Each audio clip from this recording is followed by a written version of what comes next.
Hello and welcome to Straight Talk, Supply Chain Insights, the podcast for your supply chain leader who is on the go and wants to be in the know. And now, your host, Laura Sicard.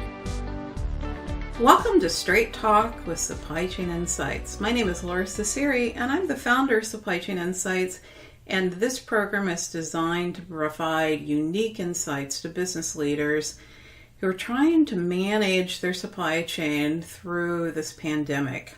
And I'm interviewing global supply chain leaders to get their insights on what they see, how they're thinking, and what their advice is. And today I'm interviewing a good friend, John Sicard, who is the Chief Executive Officer of Kinaxis. And Kinaxis is a very unique and valuable analytics tool for supply chain leaders during this time. So John, welcome to the show. I'm glad to join you, Laura. Well, John, I know you well, but many people don't. Can you tell the audience a little bit about yourself? I mean, I know you've been in supply chain a long time, so give the group a little bit of perspective. Sure. Well, first, when I get a question like that, I like starting with the more personal side of my life so you get a better sense of who I am, more so than what you can read about on LinkedIn. So I am husband to Pina for about 32 years now. I have two boys, now men, Alex and Nicholas. Nicholas, my youngest, is autistic. That's another big part of my life. He's an adult and works at Kinaxis, actually, and the inspiration behind our Autism at Work program at Kinaxis. I have a lifelong passion for music. I've played drums for about 40 plus years. I'm in a rock band. We don't do a lot of gigs, but we do our maybe 6 or 8 shows a year. And yes, I've been serving the supply chain space for quite some time. I've been at Kinaxis for about 26 years now. I started as a principal architect for the product. I've had a lot of stops, since then, but I'm essentially a software engineer that fell in love with this craft we call supply chain. I've always been fascinated with how things are made and how they sort of arrive to be consumed by people. There's a lot of magic that happens in that stream.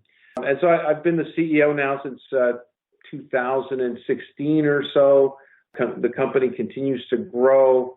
And in fact, I think I mentioned on our last earnings call, this will be the largest step in employee growth in a calendar year, where we'll grow year over year by as much as 40%. So it's been a phenomenal experience. It's just a pleasure to be in the field and an honor to be at Kinaxis. So, John, just for perspective for the group, how big is Kinaxis now? How many employees? And I know you're public, so the revenues are public. Just give them a perspective how big you are. Yeah, so we are, I'd say, we're perpetually hiring. So we're somewhere between 800 and 900 employees. We will cross over 1,000, I would say, inside of a year.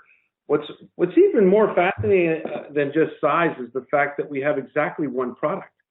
One fascinating thing about Kinaxis is exactly why we exist. If you're an employee, we all rally around the same sort of purpose, right? To revolutionize the way supply chain planning operates. And so, we have one product, and it's everyone's rowing in the exact same direction. It's just phenomenal. I remember, I don't know, maybe when you were 50 employees. I mean, you've really done well, and I think provide a unique product for the industry for in-memory visibility and collaboration of workers. And let's look at, the workers today. Many are at home. They're trying to manage their supply chains. I think you're probably in Ottawa today, and I'm in Pennsylvania. Yeah. What are you seeing for supply chains, and, what's your perspective on what people should do with this pandemic? Well, it's fascinating. I think I can't remember a time where supply chain wasn't so prominent as it is today. There's a lot of focused energy and dialogue about it right up through governments and boards. And I think it's because we're in a situation where no one is in autopilot right now. you just cannot fly this plane on autopilot. Every day is like a box of chocolates, and you don't know what you're going to get. And so, it takes a tremendous amount of agility and responsiveness to these types of daily disruptions. In fact, we talk a lot about how supply chains are having to, on a daily basis, exercise their, competency in responding to change. It's almost like a new muscle for some, where relying on, pure forecasting and the like might have been the norm yesterday. So it's a fascinating time to, obviously for this space, because there's a lot of focus on it. There's a lot of pressure on performance here. But, I'd say, what we're definitely seeing more of is a banding together of all of the functions. Some people might call it a command center or a war room kind of an environment where people are working to eliminate, what I might describe as latency of understanding, right? And, supply chains they're just that. They're chains. Every chain link is a function, and they all interrelate. And there's a lot of things that potentially could get lost in translation between those chain links if they're loosely connected or even worse, disconnected. So I think today what we're seeing, is a banding together, a locking of arms, if you will, of all of those functions, and an understanding where eliminating, any latency in understanding is critical. Time, all of a sudden, is the most important element of the supply chain. More important than accuracy is the speed at which you can detect things.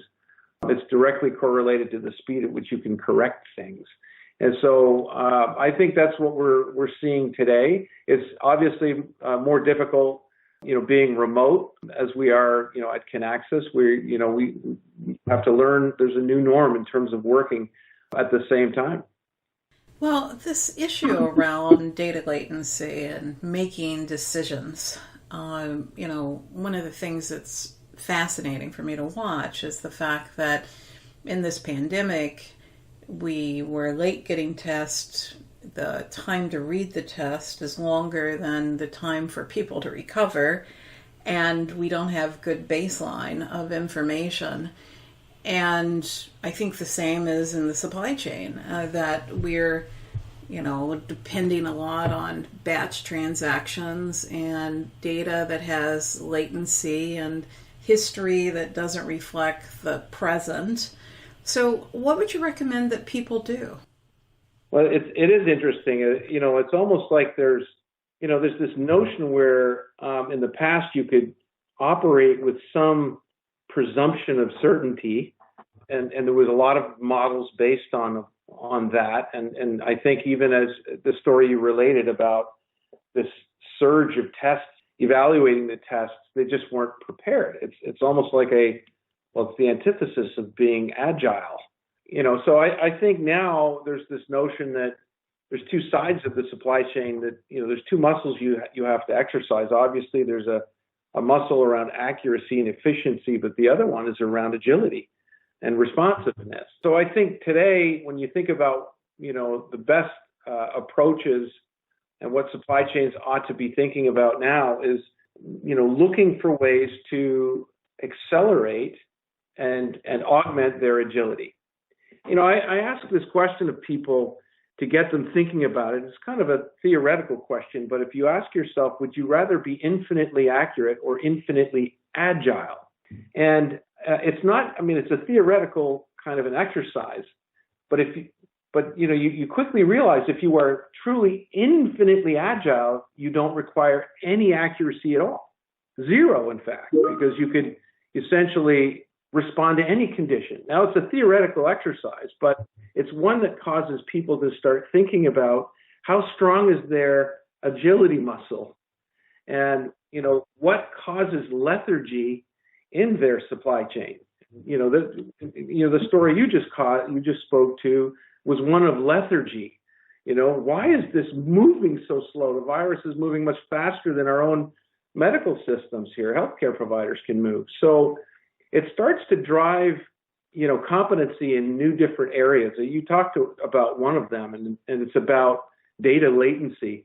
And one of the challenges there, when you look at what I'll call legacy supply chains, is they tend to focus on functional excellence. And so every function of the supply chain, whether you pick one, master scheduling, inventory, demand sensing, forecasting, capacity planning, they all become islands, and they all have their own data and their own cliques of intellect, and they're loosely coupled. And when you're loosely coupled, dealing with this kind of, what I might call aggravated uncertainty that we're dealing with today, what gets strained here is your agility. You start to see that, you only act more lethargically than you do when everything is operating as one. So I think it starts with unifying data. The other thing, and it might be controversial to say in this day and age, but I still say people matter. I still say that human intellect, the speed at which we can, operate our brains, our 23 watts of power in our heads, is still extremely valuable. Certainly there are things where machine learning and AI and math-based models can help, but I'll tell you, flash forward 12 months from now, and I wonder what those models are going to do with what's happening today. This is where human beings can absorb, the reality of the day much faster, I think, than machines can. So it's not to negate one. It's not to negate all of the work that even Kinaxis is doing. We're doing a tremendous amount around machine learning and automated intelligence, but we're not ignoring or neglecting the human side of the equation either. So, John, just some base questions. When you talk about agility, how do you define it? I mean, the best way that I think to describe it is, in the phrase speed to detect, speed to correct. When you think of it as a sports analogy, it's almost the speed of your reflex. It's the human brain is fascinating. How your eyes work, for example. It's amazing how quickly your eyes will close, on first sight of a speck of dust, and you actually don't even see the dust. It just comes anywhere near your eye, and your eye will close. It's a reflex. And it's the right thing to do to protect yourself. So I think in the context of supply chain, understanding the implications of everything and anything across the entire spectra of the craft is vital. It's, when I use the word supply chain, for example, or even chain, for example, I never think of a chain as being a disconnected collection of links. They're wholly connected. And so if one of the links is made to move, the other ones must react or respond in accordance with that. And so when I think of supply chain agility and what even what our customers worry about, it's how quickly do we know that one action has a either positive or negative, side effect 2 or 3 chain links down. Like I need to know that in seconds or minutes, not days or weeks. To me, that's the definition of agility. You have to be aware of the cause and effect of every action that is either taken or happens to you, by circumstance. And I mean, today, like I said earlier, every day is a box of chocolates. Circumstances are happening to you without you having any impact. It just every day you wake up and learn that, the transportation lane was open yesterday. It's been closed today. Maybe it'll be open tomorrow. Right. And one of the neat things about your software is I think it helps improve agility because organizations are not naturally aligned, but if they can see things quicker as a group and make decisions together, I think they improve agility. And what are you doing to help your clients to make decisions more effectively through this pandemic? Well, and, for sure, our customers do live in a world where there is no blindness between those functions. It can often be very uncomfortable on the first day, where all of a sudden your opaque walls become glass and you have sort of line of sight, across the spectrum.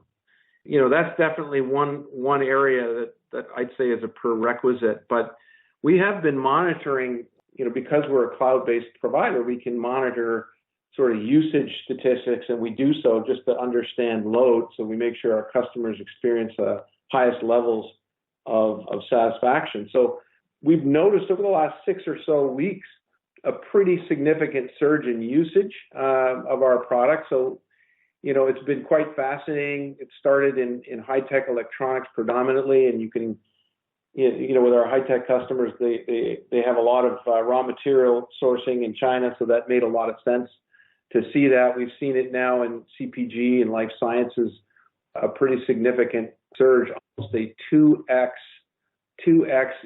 usage of the platform, and it's been predominantly around simulations. And so, when you can't sort of optimize your way through, again, I often use this analogy of piloting. You're piloting your way through.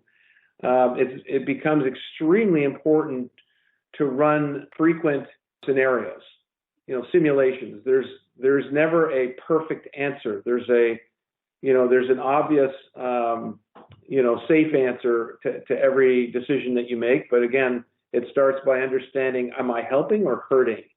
So, we've seen a pretty significant increase in simulations. I'd say, somewhere in the order of 10 billion planning assessment calculations, have been calculated on rapid response since things started. So that's, the key area. We've also made the decision to sort of do our part as a corporate citizen. I mean, Kinaxis is continuing to grow and has maintained a healthy business, and so we feel like we have to lock arms with our customers and lock arms with supply chain practitioners that we serve. And so one of the things we did to help eliminate any potential blindness is we opened up all of our licensing. We basically said we'll open up our user licensing for report users to unlimited. Okay, we just opened it up. That way, if there's anyone not aware or living with some latency, then we're going to give our customers the opportunity to live with some clarity around data without having to go through some financial situation. So we're doing our part to help our customers that way. Which I think is a great opportunity because, that's a lot of money, but B, a tremendous opportunity cost for people not to get data and work together. So, John, we've never had times like this, right? You and I go way back in the supply chain. Any last words of advice for people? Well, I think every to use a phrase, every cloud runs out of rain, okay? And so the sun will be out. We will be hugging each other again, okay?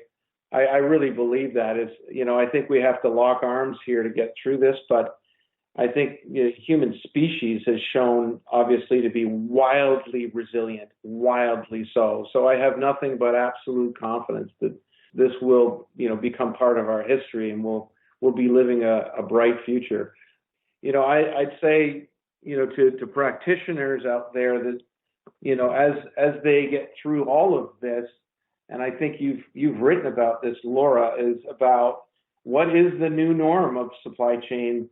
Is there a pivot point happening here, or is there a new muscle that needs to be exercised to make sure that resiliency gets built in with accuracy? You can't have one without the other, I think. And so, obviously, I think I'd love to see the craft pick up that as a model, to focus on agility and resiliency as a new competency. Well, thanks, John, for joining the show today, and I look forward to more conversations. Please stay safe and well, and take care of your family. All the best. Thank you. Thank you, Laura. You too. Until next time, and may all the supply chain listeners around the world stay safe, and let us know if there's anything we can do to help your supply chain. This is Laura Sicard, Straight Talk with Supply Chain Insights on March 24th, 2020. Thank you.